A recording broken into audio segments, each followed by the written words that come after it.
May mga karanasan tayong mahirap limutin. Mayroong mga pangyayaring hindi agad makatkat sa isipan at sa ating alaala. Lahat tayo ay may pitak sa puso na pinagsisidlan ng lahat ng kapaitan at masamang alaala. Alam niyo po, hindi tayo nag-iisa sa ganitong karanasan. Ang aking asong Labrador, si Marley, ay ayaw na ayaw mapalapit sa kung saan may malakas na tunog ng motor. Takot na takot siyang mapalapit sa kung saan ginugupitan sila ng kuko. Siguro nung tuta pa siya, ay para nasaktan yata ng ginupitan ng kuko sa mga paa. Di hamak na mapait ang pinagdaanan ng bayan ng Diyos sa Ehipto. At upang mapawi ang mapait na alaala, isang kapalit na pangitain ang hatid ni Isaías.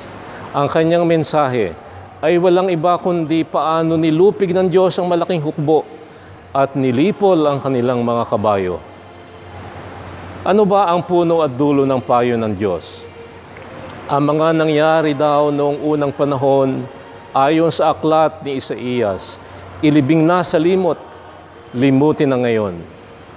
Limot. May nagsasabing hindi malilimot ang isang bagay, liban kung ito ay mapalitan ng isang bagong gunita at alaala. Ito ngayon ang magandang balita ni Isaías. Ako ay magbubukas ng isang landasin sa gitna ng ilang, maging ang disyerto ay patutubigan. Pati si Pablo ay nahawa na rin sa virus ng pagkalimot. Sabi niya, inari kong kalugihan aniya ang lahat ng bagay bilang kapalit ng lalong mahalaga, ang pagkakilala kay Kristo Jesus na aking Panginoon. Ang lahat, dagdag pa niya, ay walang kabuluhan, makamtan ko lamang si Kristo at lubos na makiisa sa Kanya.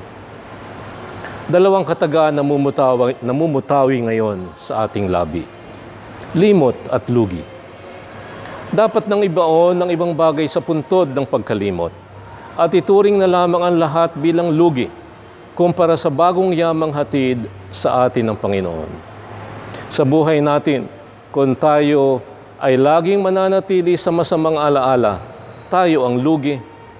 Kung lagi nating panghahawakan ng sama ng loob at hindi palalampasin ang anumang hinanakit kanino man, tayo ay laging lugi. Sabi ng mga dalubhasa, ang nananatili sa galit ay siyang higit na talo. Walang panalo ang tao nagpapadala sa anumang matinding galit. Ang unang magalit, sabi ng mga bata, siyang talo. Sa Ebanghelyo, isang babae ang nahuli daw sa pakikiapid. Malinaw na talo siya kung ang batas ang pag-uusapan. Lugi na siya, talo pa.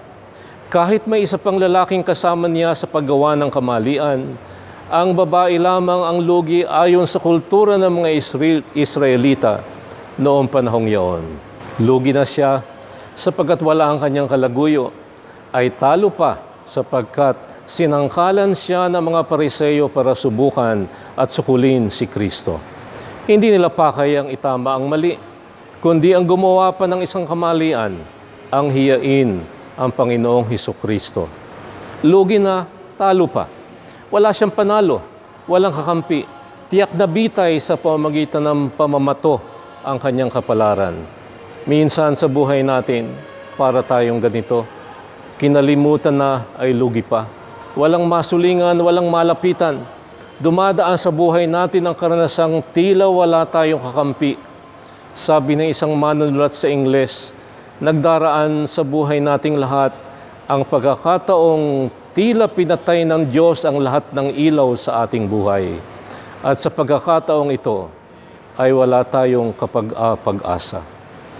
Mga kapatid, malungkot man, ito ang kalalagayan ng babaeng nahuli sa pakikiapid. Ito ang kanyang mapait na karanasan.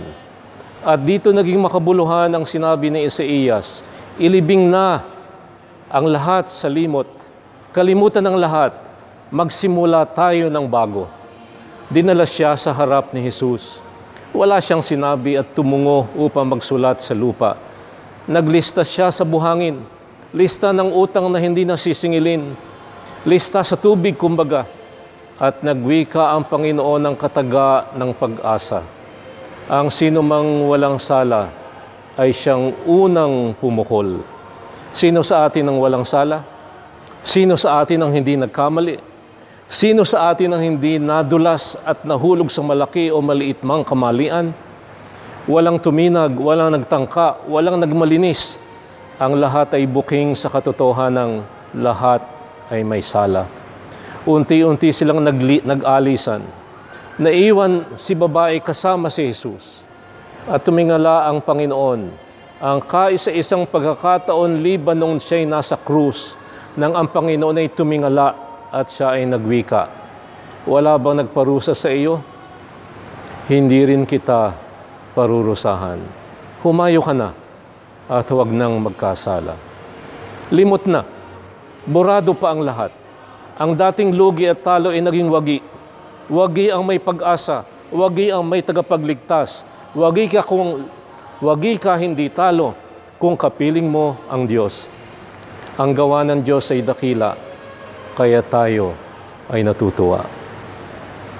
Ito bang inyong kalakbay at katoto sa lingguhang pagninilay na tinawag nating puso sa puso. Magandang linggo po sa inyong lahat.